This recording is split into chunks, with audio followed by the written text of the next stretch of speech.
Pemirsa, Presiden Prabowo Subianto meminta jalur kereta cepat Wush diperpanjang hingga Banyuwangi. Menanggapi hal tersebut, pihak Kereta Cepat Indonesia Cina atau KCIC menyatakan kesiapan untuk mendukung rencana pemerintah tersebut.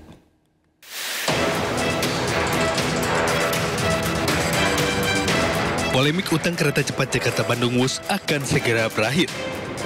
Presiden Prabowo Subianto menyebut pemerintah menyatakan akan membayar utang Wush sebesar 1,2 triliun rupiah per tahun. Prabowo pun meyakinkan semua pihak agar tidak perlu khawatir dan ribut lagi atas polemik Wush. Selain itu, Prabowo pun berharap trayek Wush dilanjutkan dan tak hanya berhenti di Surabaya saja, melainkan diperpanjang hingga Banyuwangi, Jawa Timur. Insya Allah sampai Surabaya. Enggak, saya minta tidak hanya Surabaya, Banyuwangi. Ya, Banyuwangi. Siap. Pak tadi ngobrol sama penumpang KRL. Surabaya itu zaman dulu, sekarang saya Banyuwangi. Siap, Pak. Menanggapi hal ini, PT Kereta Cepat Indonesia Cina menyatakan kesiapan untuk mendukung penuh rencana pemerintah tersebut. Jika trayek kereta cepat diperpanjang hingga Banyuwangi, KCIC pun siap melaksanakan kajian kelayakan terlebih dahulu. Tim Liputan iNews melaporkan. Kembali di Sindo Malam, pemirsa, kasus kematian prajurit TNI Angkatan Darat kembali terjadi. Kali ini di Goa, Sulawesi Selatan. Prada Hairul Muhammad Nail diduga tewas akibat dianiaya seniornya di barak batalion.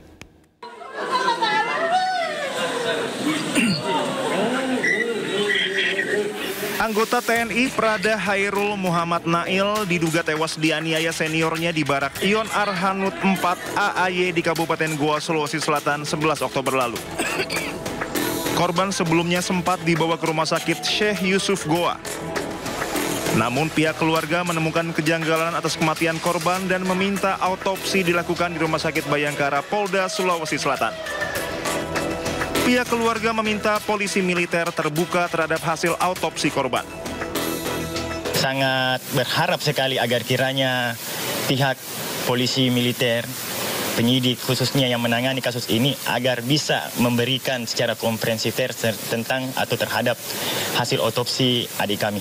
Kami belum mendapatkan kejelasan, Pak, karena kami tadi sempat menanyakan tapi belum sempat bisa dipaparkan, Pak. Dan kami sangat berharap keras lagi, sekali lagi saya bilang, agar kiranya bisa dikomprehensifkan hasil otopsi adik kami. Kasus kematian Prada Hairul Muhammad Nail menambah catatan kematian prajurit TNI Angkatan Darat di barak batalion. Dugaan penyiksaan terhadap korban membuat Pomda 14 Hasanuddin memeriksa 3 anggota TNI. Kapenda 14 Hasanuddin Kolonel Kavaleri Budi Wirman mengatakan pihaknya terus melakukan pengembangan penyelidikan apakah ada unsur pidana dari perbuatan ketiga pelaku tersebut. Dari Kabupaten Goa, Sulawesi Selatan, Bukma iNews melaporkan. Saksi dalam sidang lanjutan kematian Prada Lukinamo yang digelar di Pengadilan Militer Kupang, Nusa Tenggara Timur mengungkap berbagai penganiayaan yang dilakukan sejumlah terdakwa terhadap korban. Saksi menyebut korban dianiaya dan disiksa dengan keji oleh sejumlah seniornya yang terpengaruh minuman keras.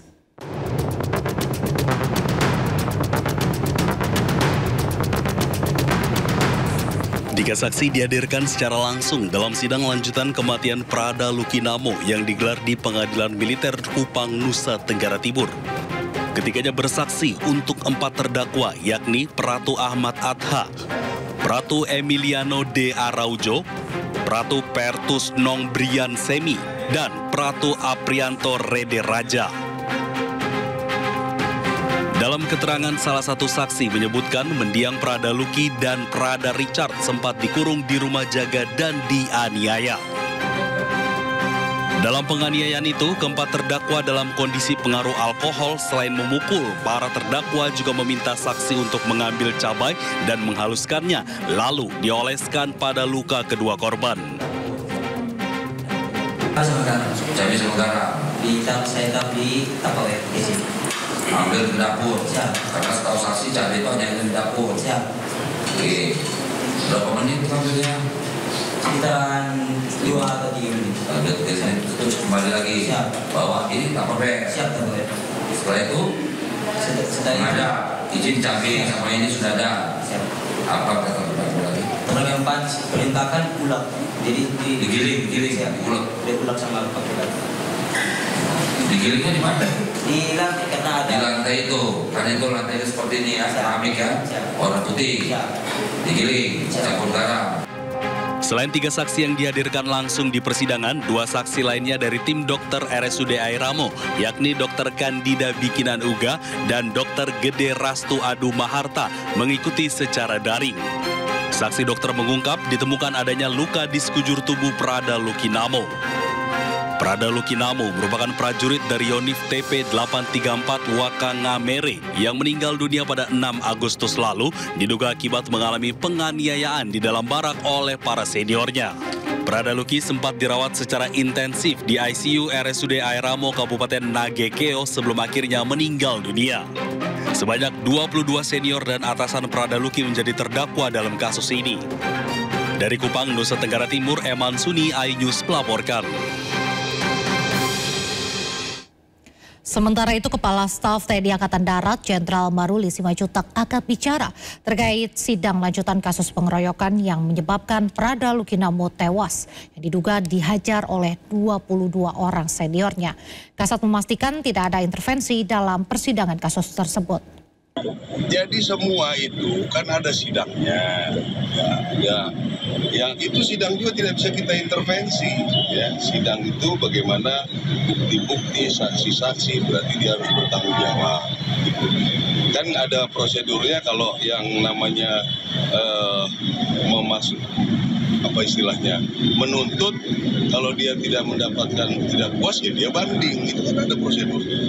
Kalau yang ini juga tidak terima terlalu berat, ya dia banding. Itu memang hukum. Ya. Jadi kita juga nggak mungkin bisa ini suruh intervensi itu begini segala macam, nggak bisa. Kita beralih ke informasi lain pemirsa. Di balik kasus dugaan korupsi yang menjerat Gubernur Riau, terungkap fakta belum meratanya pembangunan. Di Rokan Hilir, kondisi jalan utama di Desa Teluk Pulai sudah lama rusak parah dan tidak tersentuh perbaikan. Akibatnya pelajar kesulitan saat menuju ke sekolah.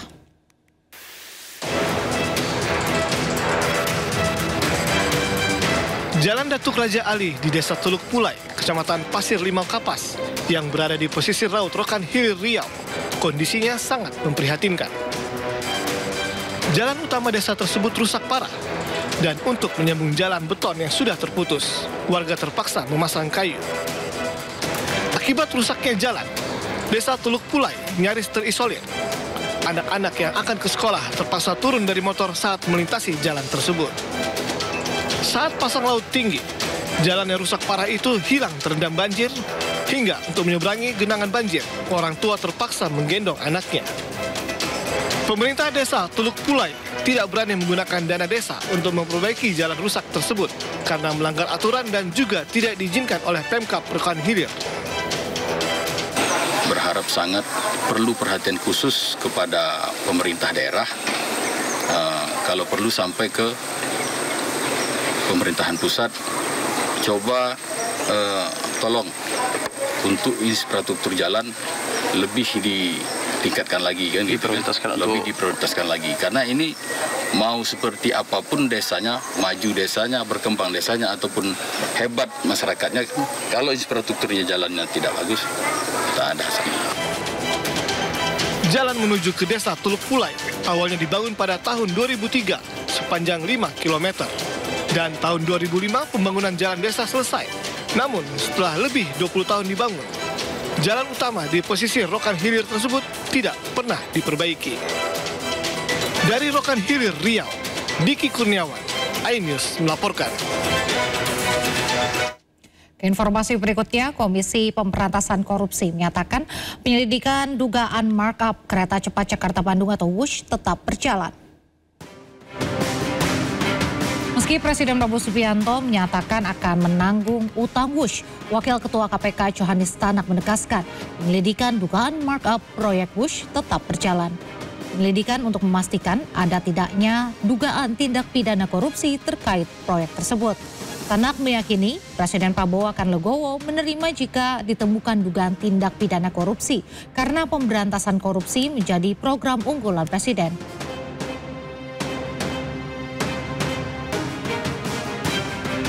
tersebut, Pak? KPK kan cuma menyelidik saja untuk mengetahui ada tidaknya suatu perbuatan tindak pidana korupsi. Ya kan? Kalau tidak ada ya selesai. Kalau ada, kita juga bisa sampaikan kepada Presiden, ini ada perbuatan yang dikualifikasi sebagai tindak pidana korupsi.